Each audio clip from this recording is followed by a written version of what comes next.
Giornata di protesta stamani, un'assemblea qui al Comune di Agrigento e l'Aula Sollano, in questo caso sono i precari del Comune di Agrigento, ma anche davanti la prefettura la gente sciopera, gli stipendi non arrivano, la crisi si sente.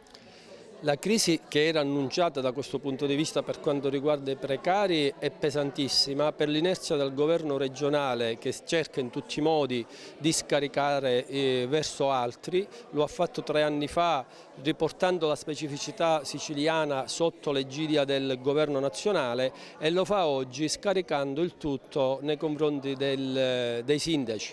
Sindaci che per la politica che dal 2008 ad oggi hanno subito con tagli pesantissimi sia dal governo nazionale che da quello regionale non sono più nelle condizioni di garantire nulla, neanche la mera proroga di questi contratti.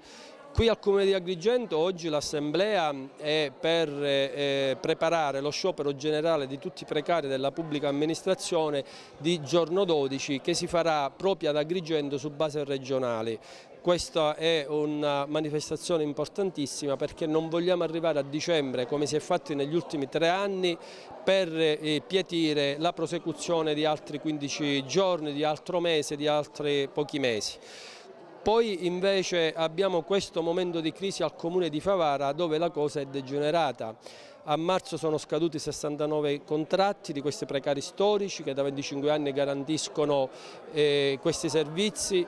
Oggi abbiamo la piscina di Favara chiusa, abbiamo i loculi cimiteriali, i cantieri che stavano costruendo i loculi cimiteriali fermi, ci sarà tra pochi giorni una grave crisi al Comune di Favara perché il cimitero non avrà più disponibilità.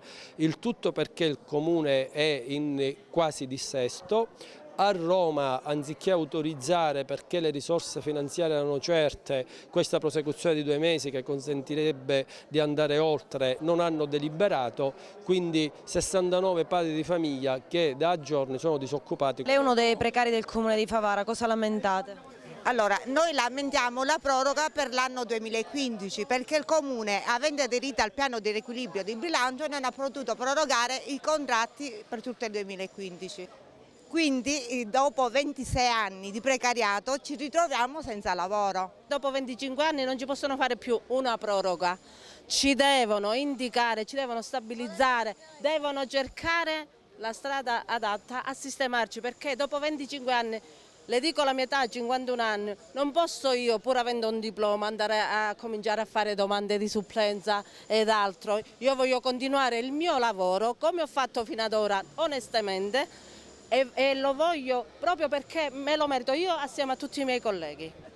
Anche il sindaco di Favara qui in protesta a Porta di Ponte in attesa di venire ricevuto dal prefetto. Siamo qui stamattina perché 70 lavoratori del mio comune rischiano di essere licenziati, in questo caso per una interpretazione di una norma nazionale. Di quella norma che in pratica prevede che nel caso in cui il rapporto tra i lavoratori precari e i lavoratori attualmente in servizio di ruolo nel comune di Favara ecceda una certa percentuale, è difficile che questi possano essere tenuti in servizio al comune di Favara. Siccome riteniamo che questa norma si applichi soltanto nelle private e non nella pubblica amministrazione, abbiamo chiesto il conforto di Sua Eccellenza il prefetto, che è stato già disponibilissimo e che incontreremo ancora più tardi al fine di poter dirimere la questione con il Ministero degli Interni. Siamo molto fiduciosi e comunque non andremo via da qui se prima non avremo assicurazione certa in tal senso.